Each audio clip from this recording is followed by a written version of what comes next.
Formula One is the stage for furious technological competition, and it's seen the birth of stunning ideas that would have never been conceived otherwise. This is part 2 of the story of the unusual ideas of Formula One. In this channel, we will talk a lot about Formula One's history, so please subscribe for future updates.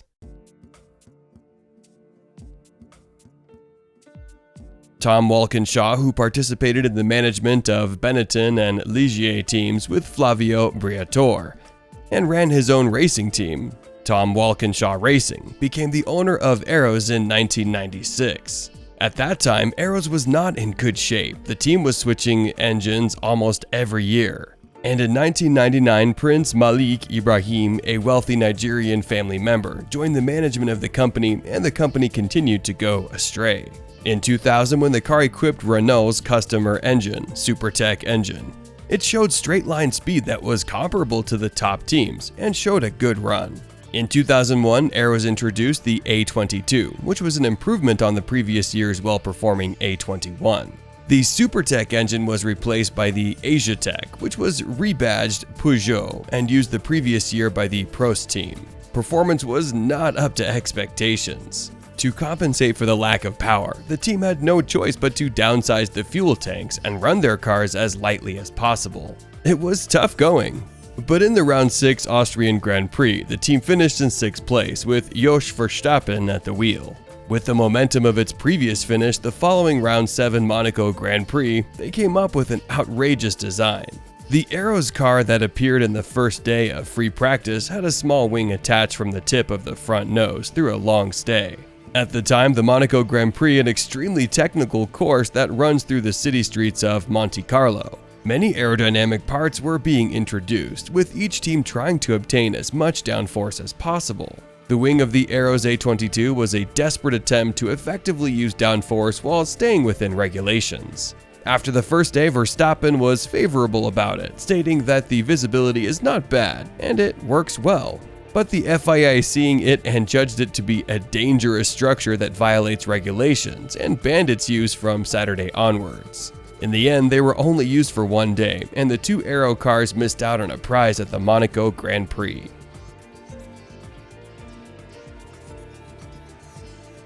Another car that grabbed attention for its nose-mounted aerodynamic appendages was the BMW Sauber F106, appearing in 2006. BMW had bought out Sauber and started racing that under the name BMW Sauber, and consistently placed in the points with Nick Heidfeld and Jacques Villeneuve. It was in the Round 11 French Grand Prix that they introduced a bizarre update to their car. In order to improve the airflow along the back of the vehicle, the body featured two 40-centimeter high vanes, sprouting vertically from the nose. This distinctive shape was called Twin Towers after the sponsor, Petronas, and also called Rabbit Ear Aero because it looks like a rabbit's ear. Although its effectiveness was questioned due to its simple shape, it actually helped improve stability. Heidfeld finished in 8th place with his nose vane-equipped BMW Sauber. Although it was expected to be used in the following races, the FIA banned the device on grounds that it blocked the driver's view, and it would lead to other teams using similar aerodynamic parts. It was removed from the following Round 12 German Grand Prix. But even after the vanes were banned, the F106 showed remarkable performance. In the chaotic Round 13 Hungarian Grand Prix, Heidfeld made it to the podium in 3rd place. Robert Kubica, who made his F1 debut as a replacement for Villeneuve in the second half of the season, also placed 3rd in the Italian Grand Prix, only his 3rd F1 race, nipping on the heels of the top drivers. When it comes to Formula One and Formula racing in general, we picture cars with open wheels. But in F1 history, there have been some cars which weren't true. One such case was the Mercedes W196, which raced in 1954. In anticipation of the change in F1 engine regulations to 2.5 liters in 1954, Mercedes decided to enter F1 in creating this machine. The basic components were shared and developed in parallel with the W196S sports car, which was scheduled to be entered in the World Sports Car Championship.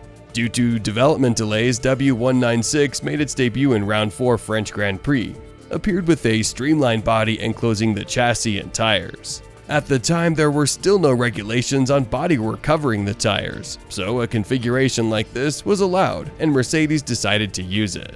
Mercedes ran 3 cars in their debut outing, and 2 of them driven by Juan Manuel Fangio and Carl Kling. With an overwhelming performance, the team suddenly achieved a 1-2. It was a shocking debut. But in its second race, the Round 5 British Grand Prix, the size of the bodywork became a hindrance, blocking the driver's view.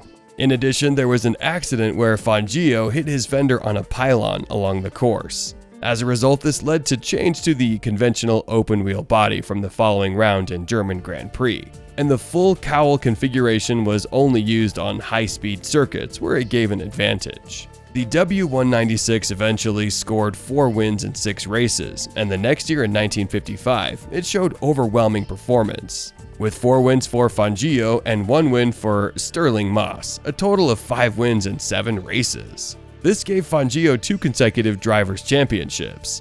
In total, the car took 8 pole positions and won 9 times in the 12 races it participated in, and it still left its mark on history as a famous car.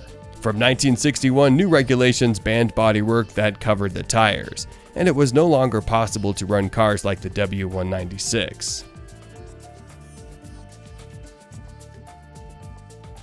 The Brabham team, founded in 1962 by F1 champions Jack Brabham and Ron Toranak, introduced its new car, the BT26, in 1968. It was powered by a Repco 3-liter V8 engine on a conventional cigar-shaped body, but it featured some leading-edge improvements. It was around this time that it was discovered that adding wings would create powerful downforce on the cars, allowing much higher cornering speeds. As a result, machine design trends shifted from how to reduce air resistance to how to create downforce. The world of racing cars still had little technical know-how on aerodynamic design, and engineers tried all sorts of things, such as installing large wings and configurations in a trial and error basis. The latest trend in this area was the high-mounted wing.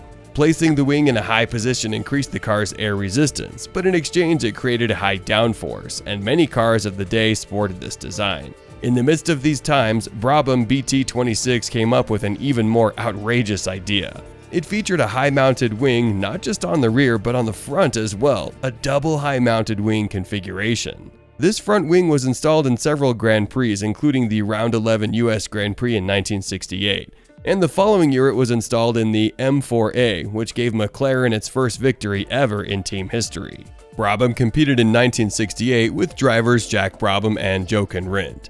But due to the poor reliability of the Repco engine, they completed only 2 races in the whole season. The BT26 was also used in 1969, this time powered by the Ford DFV engine in place of the unreliable Repco. In addition, the high-mounted wing, which had many problems due to insufficient strength, such as long thin stays braking, and they were increasingly using more conventional wing configurations in races. Then in 1969, Jackie Eakes joined the Brabham team and achieved 2 wins for the season. Jack Brabham also had 2 podium finishes, and the team placed second in the constructors' rankings. So, what do you think? This was part 2 of the unusual ideas of Formula One. This channel will introduce more and more Formula One history, so please subscribe to us and it will drive us forward. Thank you for watching. See you in the next video.